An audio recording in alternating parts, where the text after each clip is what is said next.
What is the most embarrassing assumption you have ever made about someone, and how badly did it come back to find you 10 years later? Ethan wore the same faded green hoodie for what felt like the entire senior year, one drawstring shorter than the other. He ate lunch at the table by the emergency exit not because anyone put him there, just because that was his table and he saw no reason to choose a different one. He drove a dented 2003 Honda Civic parked at the far end of the lot every single day. He said very little. He asked for nothing.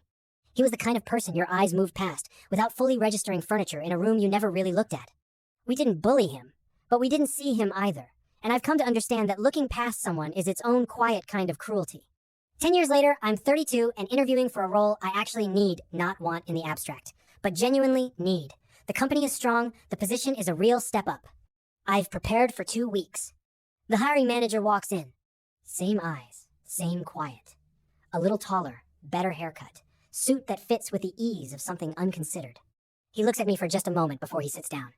"Hey," he says, "I remember you." Yeah. It gets worse for me. I research him under the table on my phone because survival instinct has completely taken over. Ethan's father co-founded the company in 1989. It went public in 2011. Ethan is the director of operations and the principal heir to a stake currently valued at over $40 million. But here is the part that genuinely winds me. His family had sent him to our public high school deliberately every single year, all 4 years, so he could experience what it felt like to be around people who had no idea who he was. Specifically so he could see exactly how people treated him when they believed he had nothing. Therefore, every ignored lunch, every eye that moved past him in the hallway, every moment nobody thought to include him, he saw all of it. He just never said a word. He runs the whole interview with complete professionalism. Sharp questions, real listening, notes taken with a pen, not a laptop, which somehow makes it worse. He doesn't mention high school once.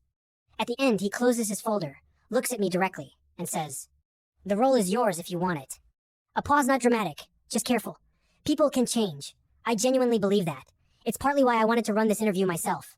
He stands. He shakes my hand. He holds it one beat longer than necessary, but not unkindly. I've been at the company 3 years. Ethan and I have lunch sometimes. He still gravitates toward the table near the exit. Old habit, he says, just a fact, no performance in it. I have never worn anything expensive to that office. Not once. Not a single day in 3 years. I'm not sure I ever will.